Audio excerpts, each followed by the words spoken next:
13 kabanata. Bisperas na noon ng Pasko. Alam ni Jesus na dumating na ang panahon ng kanyang pag-alis sa daigdig na ito upang bumalik sa Ama. Mahal niya ang kanyang mga tagasunod na nasa daigdig at sila'y iniibig niya hanggang sa wakas. Sa panahon ng hapunan, inilagay na ng Diablo sa isip ni Judas na anak ni Simon Iscariote ang pagkakanulo kay Jesus. Nalalaman ni Jesus na ibinigay na ng Ama sa kanya ang buong kapangyarihan.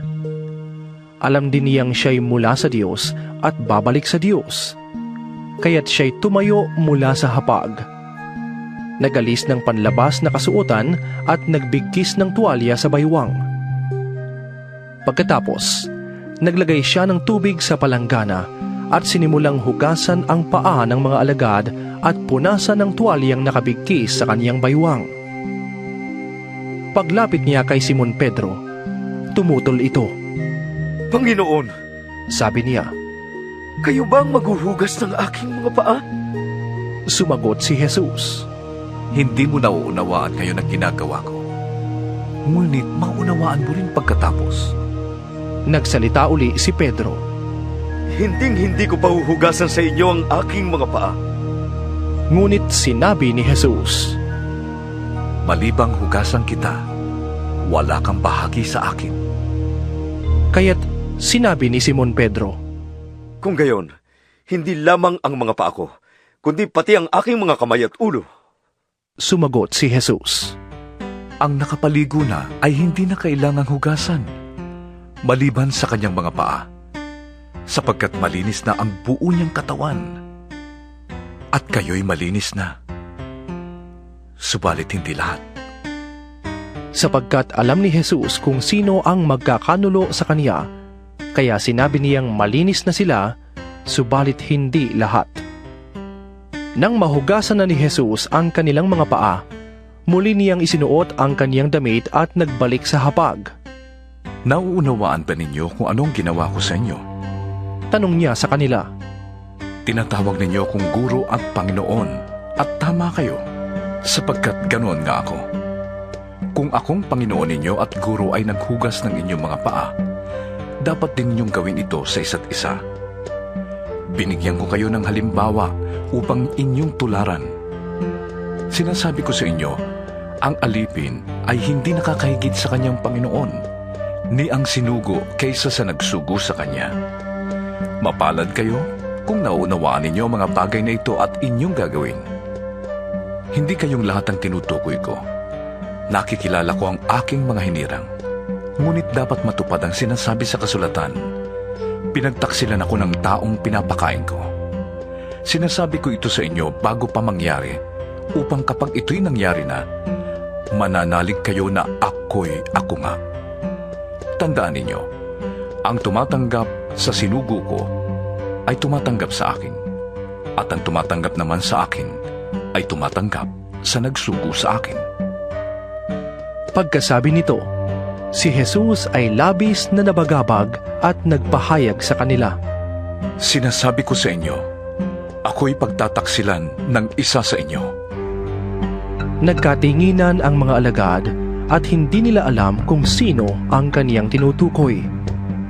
Katabi ni Jesus ang alagad na minamahal niya, kaya't sinenyasan siya ni Simon Pedro at sinabihan, Itanong mo nga kung sino ang tinutukoy niya. Humilig ang alagad na ito sa dibdib ni Jesus at nagtanong, Panginoon, sino po ba yun? Siya ang taong aabutan ko ng tinapay na aking isinausaw. Sagot ni Jesus. Nagsawsaw nga siya ng tinapay at ibinigay iyon kay Judas na anak ni Simon Iscariote. Nang matanggap ni Judas ang tinapay, pumasok sa kanya si Satanas. Sinabi ni Jesus kay Judas, Ang gagawin mo ay gawin mo na. Walang sinuman sa mga kasalo ni Jesus ang nakaunawa kung bakit niya sinabi iyon. Dahil si Judas ang may hawak ng kanilang salapi, akala nila'y pinabibili siya ni Jesus ng kakailanganin nila sa pagdiriwang o kaya'y pinabibigyan niya ng limos ang mga dukha. Nang makain na ni Judas ang tinapay, siya'y umalis. Gabi na noon. Pagkaalis ni Judas ay sinabi ni Jesus, Ngayoy mahahayag na ang karangalan ng anak ng tao. At sa pamamagitan niya ay mahahayag din ang karangalan ng Diyos.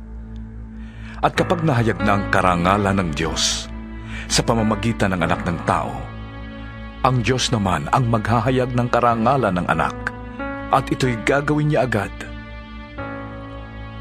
Mga anak, kaunting panahon na lamang ninyo kung makakasama. Hahanapin ninyo ko. Ngunit sinasabi ko sa inyo ngayon ang sinabi ko noon sa mga Hudyo, hindi kayo makakapunta sa pupuntahan ko. Isang bagong utos ang ibinibigay ko sa inyo ngayon. Mag-ibigan kayo. Kung paano ko kayong inibig, gayon din naman, mag-ibigan kayo. Kung kayo'y mag-iibigan, makikilala ng lahat na kayo'y mga alagad ko. Saan po kayo pupunta, Panginoon? tanong ni Simon Pedro. Sumagot si Jesus, Sa pupuntahan ko'y hindi ka makakasunod ngayon. Ngunit, susunod ka pagkatapos. Bakit po hindi ako makakasunod sa inyo ngayon? tanong ni Pedro. Buhay ko may iaalay ko para sa inyo.